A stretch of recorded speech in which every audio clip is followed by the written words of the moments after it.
રાજકુમાર કોલેજના ગુજરાતી વિષયના ઓનલાઈન ક્લાસીસમાં આપણે લાસ્ટ જે સેશન છે એમાં ચર્ચા કરી કે ભાષા છે એનું મહત્વ કેટલું હોય છે, ખાસ કરીને માતૃભાષાનું. અહીંયા ફાધર વાલેસ લેખક છે અને નિબંધનું સ્વરૂપ છે, જેમાં પોતે સ્પેનમાં જન્મ્યા હોવા છતાં અમદાવાદમાં ભણે છે, પોતે ફાધર છે અને છતાંય એમણે કોન્વેન્ટ સ્કૂલમાં એજ્યુકેશન લીધું હોવા છતાંય ફાંકડું ગુજરાતી બોલી શકે છે, વાંચી શકે છે અને લખી શકે છે એ સાબિત કર્યું છે. શરૂઆતમાં આપણે જોયું કે બે એક્ઝામ્પલ જોયા, બે ઘરના પ્રસંગો એમણે દર્શાવ્યા છે, એમના અનુભવો દર્શાવ્યા છે.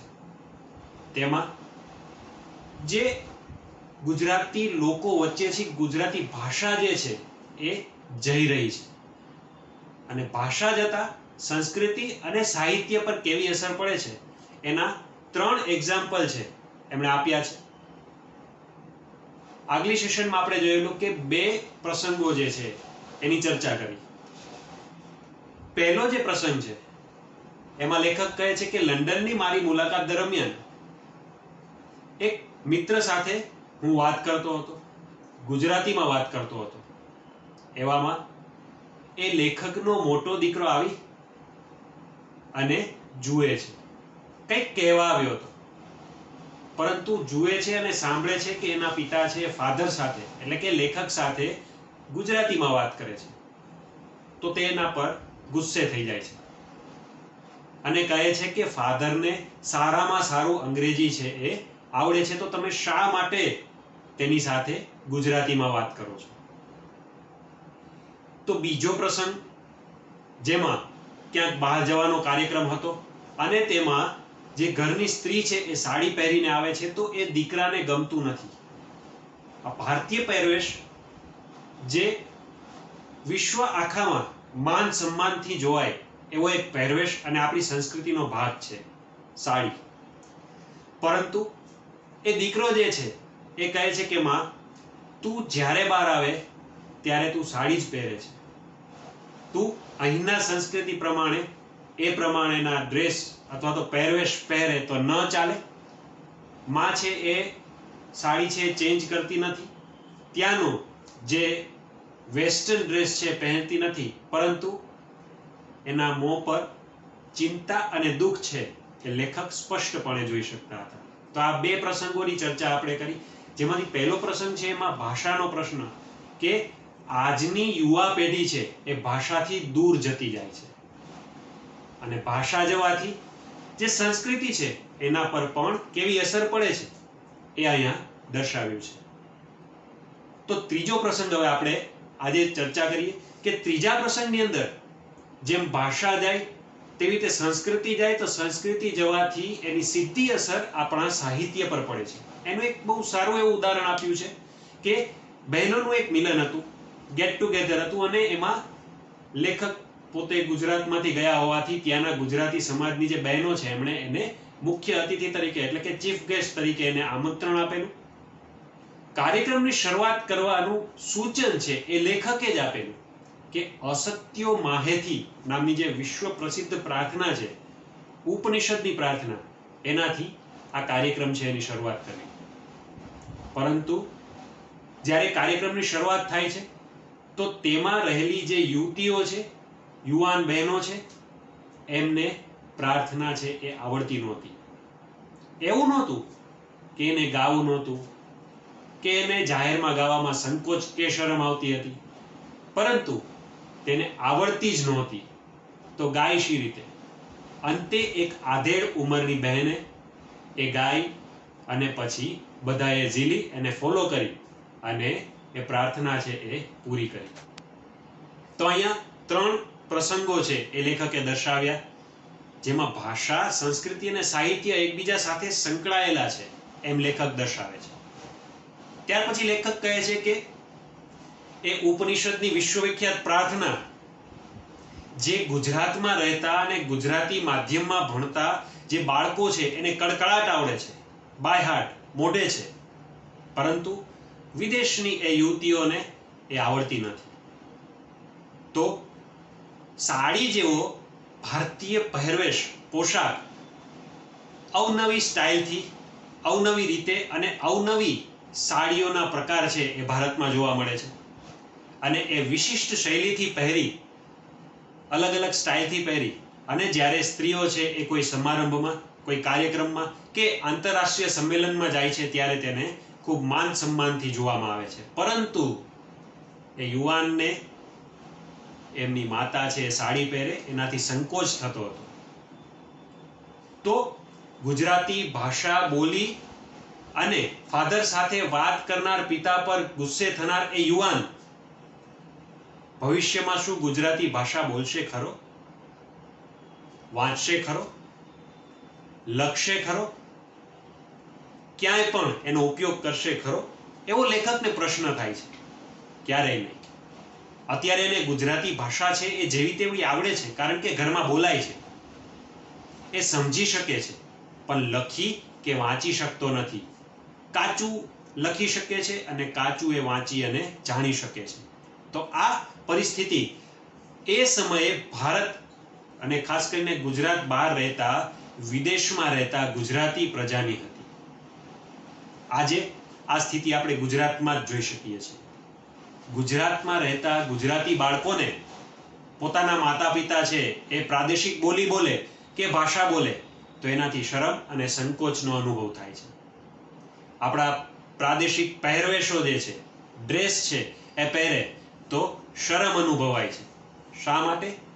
કારણ કે તેના પાર્ટી કલ્ચરની અંદર, તેના પાશ્ચાત્ય એટલે કે વેસ્ટર્ન કલ્ચરની અંદર બીજા જે બાળકો છે, એમના માતા પિતા છે, એ પ્રકારનું જીવન જીવે છે અને એના પ્રભાવમાં આવી અને આજની યુવા પેઢી છે એ ગુજરાતી કલ્ચર, ગુજરાતી લેંગ્વેજ અને ગુજરાતી લિટરેચરથી દૂર જતી જાય છે. અહીંયા બહુ સરસ એક પ્રસંગ દર્શાવે છે લેખક કે આફ્રિકાની અંદર એક પ્રયોગ કરવામાં આવ્યો ગુજરાતી ભાષાને ટકાવી રાખવા માટે. ગુજરાત અને આફ્રિકાનો પહેલેથી ઔદ્યોગિક અને વેપારી સંબંધ છે એ રહ્યો છે. કારણ કે દરિયાઈ માર્ગે જોઈએ તો ગુજરાતથી સૌથી નજીકનો દેશ હોય તો આફ્રિકા છે. આમ તો ખંડ, કોન્ટિનેન્ટ એ આફ્રિકા ગણાય અને એની સાથેના વેપાર છે એ સૌથી વધુ થતા. કોલસા અને હીરાની ખાણ છે એમાં આપણા મજૂરો છે અને આપણા લોકો છે એ ત્યાં નોકરી માટે, કામ માટે જતા. પરિસ્થિતિ એવી ઊભી થઈ કે ત્યાં રહેતા ગુજરાતી લોકોની વચ્ચે ગુજરાતી ભાષાને ટકાવી રાખવા માટે અવનવા પ્રયોગો કરવા પડ્યા. તેના એક મુલકમાં એટલે કે એક પ્રદેશમાં આવો જ એક પ્રયોગ, એક એક્સપેરિમેન્ટ છે કરવામાં આવે છે, જેમાં ગુજરાતી ભાષામાં આવતી જેટલી ઈની માત્રા છે એ બધી હ્રસ્વ, દીર્ઘ એટલે કે મોટી માત્રા છે એ કરવી અને ઉની જેટલી માત્રા આવે છે એ નાની માત્રા છે એ કરવી. તો હ્રસ્વ ઉ અને દીર્ઘ ઈ આવી રીતે બંને જે માત્રા છે એના દ્વારા ગુજરાતી ભાષાને ટકાવવાનું પ્રયોજન છે એ નક્કી થયું કે જેટલી ઉની માત્રા આવે એ નાની એટલે કે હ્રસ્વ કરવી અને ઈની માત્રા આવે એ મોટી માત્રા એટલે કે દીર્ઘ માત્રા છે એ લગાવવી, જેથી કરીને કોઈ પણ કન્ફ્યુઝન ના થાય, કોઈ પણ પ્રકારની શંકા ન રહે કે ક્યાં હ્રસ્વ આવશે, ક્યાં દીર્ઘ આવશે, ક્યાં મોટી માત્રા આવશે કે ક્યાં નાની માત્રા આવશે. જોડિયા શબ્દો આવે તો એની ભૂલ છે એ ચલાવી લેવી, નાની મોટી જે એરર્સ છે, ભૂલ છે એ ચલાવી લેવાની એ લોકોની યોજના છે એ નક્કી થઈ. એ લોકોનો હેતુ, એ લોકોનો પ્રયોગ અને એ યોજના પાછળનું જે પ્રયોજન હતું એ સારું હતું, શુભ હતું. પરંતુ એવી રીતે આપણી ભાષા ટકી શકે નહીં. કોઈ પણ ભાષા ન ટકે, કારણ કે હ્રસ્વ અને દીર્ઘની માત્રા જ એનો વિશિષ્ટ અર્થ છે એ નક્કી કરતા હોય છે. એક એક્ઝામ્પલ જોઈએ કે દીન શબ્દ છે તો દીન બોલવામાં આવે એટલે કે નાની માત્રા હ્રસ્વ, તો દીન એટલે દિવસ, પરંતુ એ જ દીનમાં મોટી માત્રા લગાવી અને દીન બોલવામાં આવે તો એનો મતલબ થઈ જાય છે ગરીબ, રાંક. આખો અર્થ છે એ બદલી જાય છે. તો આવી રીતે કોઈ પણ ભાષા છે એ ટકી શકે નહીં.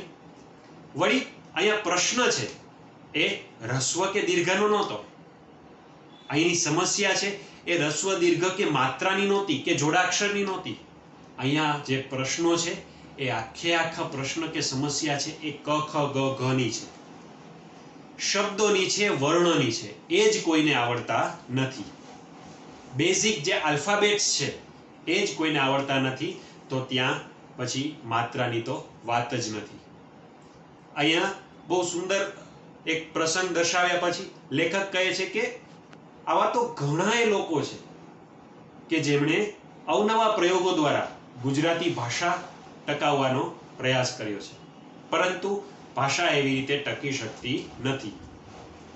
શરૂઆતમાં એમને જ્યાંથી આમંત્રણ મળતું, જુદી જુદી જગ્યાએથી એમને ગુજરાતી સમાજ દ્વારા એક સ્પીકર તરીકે, એક વક્તા તરીકે સારા ધર્મને લગતા વક્તવ્યો માટેનું આમંત્રણ મળતું.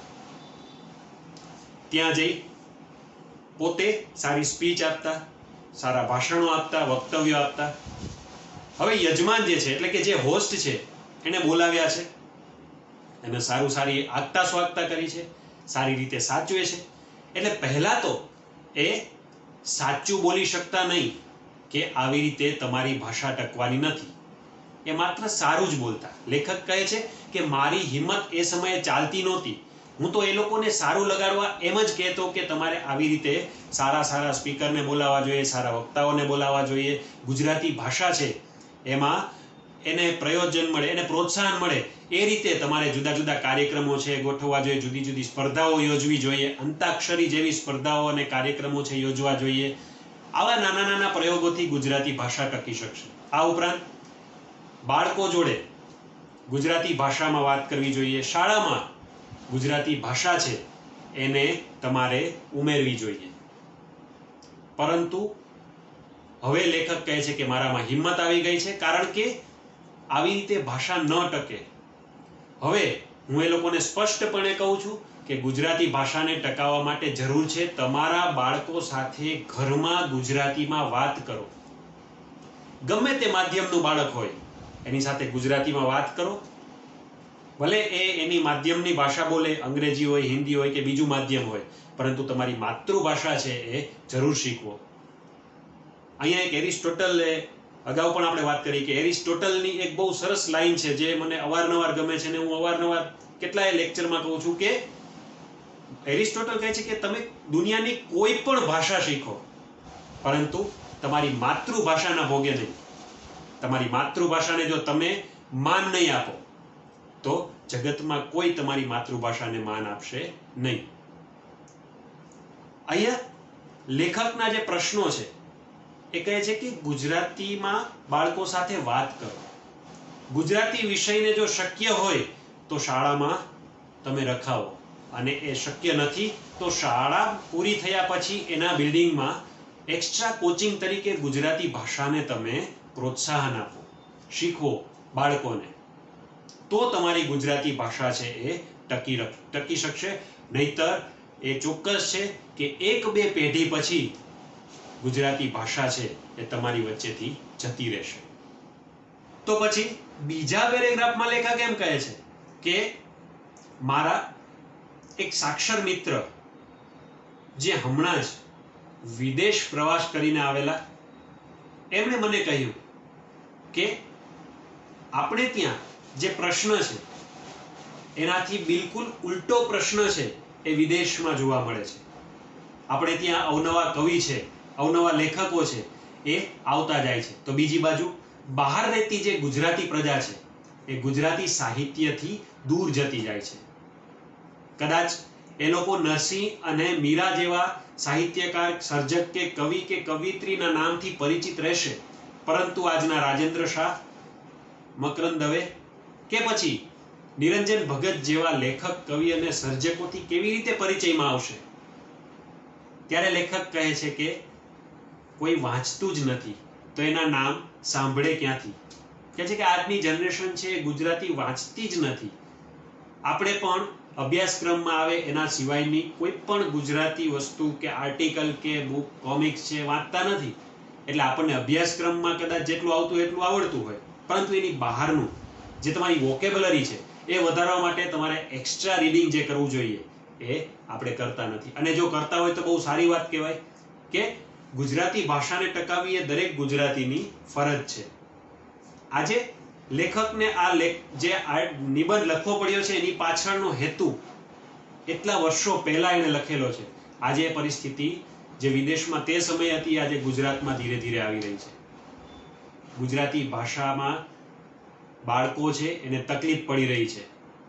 ક્યાં મોટી માત્રા રસ્વ કે દીર્ઘ, ક્યાં નાની માત્રા, અને આ બધા પ્રશ્નો છે એ બાળકોમાં આજે જોવા મળે છે. એટલું જ નહીં, જેમ લેખકે કહ્યું, માત્ર માત્રા નહીં એટલે કે રસ્વ દીર્ઘના નહીં, પરંતુ આલ્ફાબેટ એટલે કે વર્ણના પ્રશ્નો, ક ખ ગ ઘ ના પ્રશ્નો પણ છે. તો એ પરિસ્થિતિ દિવસે દિવસે વધતી જાય છે, દિવસે દિવસે આપણી સામે એ સમસ્યા બનીને આવતી જાય છે.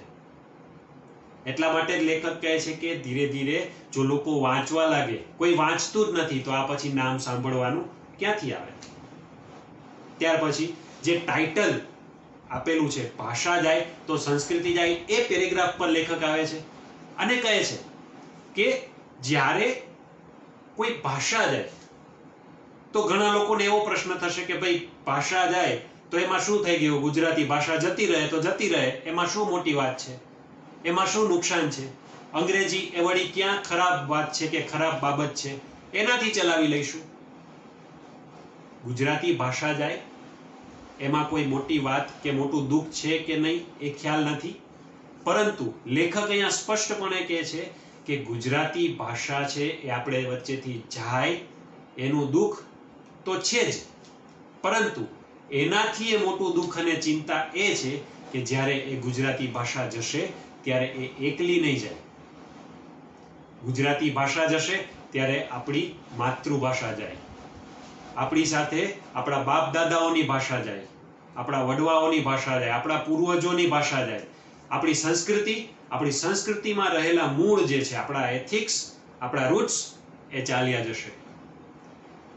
એ ચાલ્યા જશે તો આપણું જે બેઝ છે, આપણો જે પાયો છે, જેના પર આપણી સંસ્કૃતિ ટકી રહી છે, એ ધીરે ધીરે જતી રહેશે. માત્ર સંસ્કૃતિ નહીં, પરંતુ હૃદયનો એક કટકો છે એ આપણી વચ્ચેથી જતો રહેશે. એટલે માત્ર ભાષા જાય તો ભાષા નહીં, પણ એની સાથે સંસ્કૃતિ અને હૃદયનો એક કટકો છે એ પણ જતો રહેશે, એમ લેખક અહીંયા જણાવે છે. તો ભાષાને તટસ્થ વાહન તરીકે નથી કહેતા, કે છે કે ભાષા અને સંસ્કૃતિ એ એકબીજા સાથે સંકળાયેલા છે, એકબીજામાં વણાયેલા છે, એકબીજા સાથે ઓતપ્રોત થયેલા છે, એકબીજામાં એ ભળી ગયેલા છે. એટલે એક જતું રહેશે તો બીજું આપોઆપ જતું રહેશે. માત્ર તમે એમ વિચારો કે ભાષા જતી રહેશે તો આપણે જે બીજી ભાષા છે એનાથી ચલાવી રહેશું, પણ જ્યારે ગુજરાતમાં આપણે રહીએ છીએ અને કોઈ ગામડામાં જઈને તમે અંગ્રેજી કે બીજી ભાષાનો ઉપયોગ કરશો અને ત્યાંના માણસને નહીં આવડતું હોય ત્યારે કેવા પ્રશ્નો થશે? એ જે ધરતીના કે માટીની ભાષા છે, માટીના શબ્દો છે, એ શબ્દો તમને આવડવા જોઈએ, પરંતુ એનાથી આજની યુવા પેઢીને સૂગ છે. દેશી શબ્દો કે તળપદા શબ્દો જે કહેવાય, એ તળપદા શબ્દોથી ભલે એ કદાચ પોતાના કન્વર્સેશનની અંદર, બોલચાલની અંદર કે કોમ્યુનિકેશનમાં એ શબ્દનો ઉપયોગ ન કરે, પરંતુ એ વ્યક્તિને એનું નોલેજ, એનું જ્ઞાન જરૂર હોવું જોઈએ કે આ શબ્દનો અર્થ આવો થાય, તો તમારી ભાષા છે એ ટકી શકશે, એમ લેખક કહે છે. અને પછી છેલ્લો જે પેરેગ્રાફ છે એના વિશેની વાત છે આપણે નેક્સ્ટ સેશનમાં કરશું, જેની સાથે સાથે આપણે સ્વાધ્યાયના પ્રશ્નો છે એ અને સિલેબસ વિશેની પણ કેટલીક ચર્ચા છે એ કરવાની છે. તો ટૂંકમાં એક જ વાત કહીએ કે ફાધર વાલેસ જે સ્પેનમાં જન્મી, અમદાવાદમાં આવ્યા, પોતાનું પ્રાથમિક શિક્ષણથી લઈ અને પોતાનો જે અભ્યાસ છે ત્યાં જ પૂરો કર્યો અમદાવાદમાં, અને ત્યાર પછી સેન્ટ ઝેવિયર્સ કોલેજની અંદર પોતે ગણિત, મેથ્સ સબ્જેક્ટના, ગણિત વિષયના અધ્યાપક તરીકે સેવા આપી.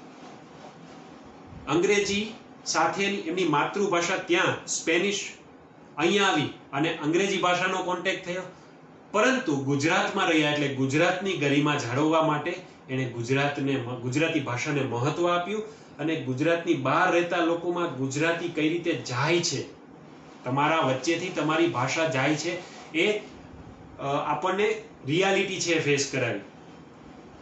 તો આ નિબંધ છે એના દ્વારા આજની ભાષાની, માતૃભાષાની જે પરિસ્થિતિ છે, એમની જે સમસ્યા છે એ દર્શાવવામાં આવી છે.